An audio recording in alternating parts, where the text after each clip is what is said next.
Throughout my childhood, I had always dreamt of the day that I'll finally be called a teenager. But only 8 days after I turned 13, this girl standing here was kidnapped. I know that there are prescriptions for physical pain, but every day after that incident, I prayed for a prescription that would take away the pain that I felt. And because I wasn't able to speak up, I was an introvert. I began writing. I wrote so much that my hands began to hurt, but I didn't stop. Unknown to me, I was slowly giving myself healing through poetry. Many children, youth, teenagers across the world, especially in Nigeria, suffer different types of trauma. Let's take a moment of silence for those who have lost their lives due to trauma. And for those of us still here, we are survivors. But we don't stay there. Because many of these children grow up and they cannot control their emotions. They grow up and they take to being workaholics, people-pleaserholics, if you permit me to use that word, always seeking attention. Because they feel like they need to fill a void that the world stole from them.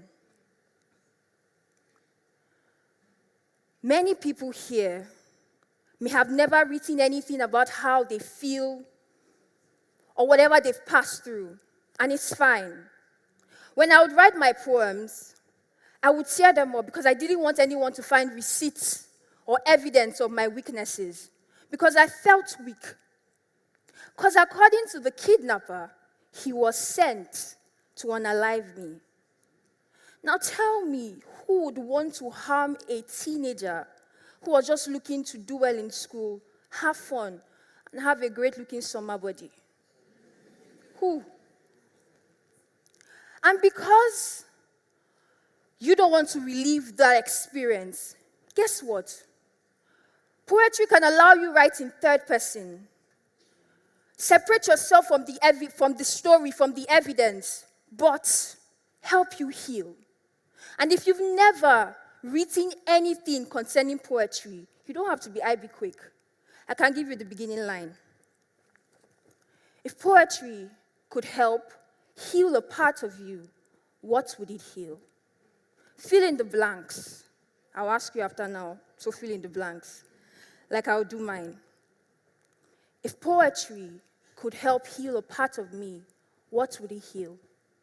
It will heal a part of me that always sought attention, that wanted validation. It will introduce you into a world where you're free to be the doctor, the patient, and your poem, the prescription.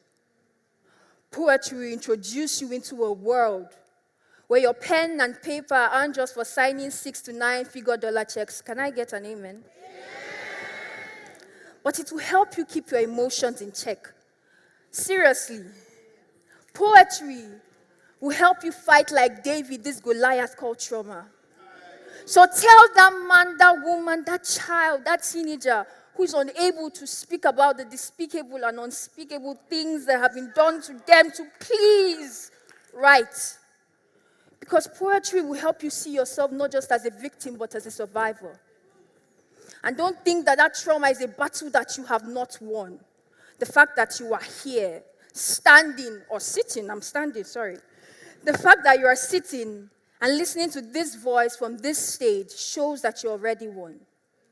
And you're thinking to yourself, oh, she's a spoken word artist and she's a public speaking coach. She already knows how to write and speak, but I don't. It doesn't matter your profession. It doesn't matter your age. You could be a doctor, a lawyer. It doesn't matter where you're coming from. God has given you the gift of a pen and a paper and your phones. Write. Because if the trauma stays here, it remains as knots woven together. But when you write, it turns to strings that you can easily let go of. So forgive the person that traumatized you. Do it for you. And even if you've not been through any form of trauma, poetry can help you become self-aware and boost your confidence. So write for you. Remember, if poetry could help heal a part of you, tell me, what would it heal? I'll ask you. Thank you.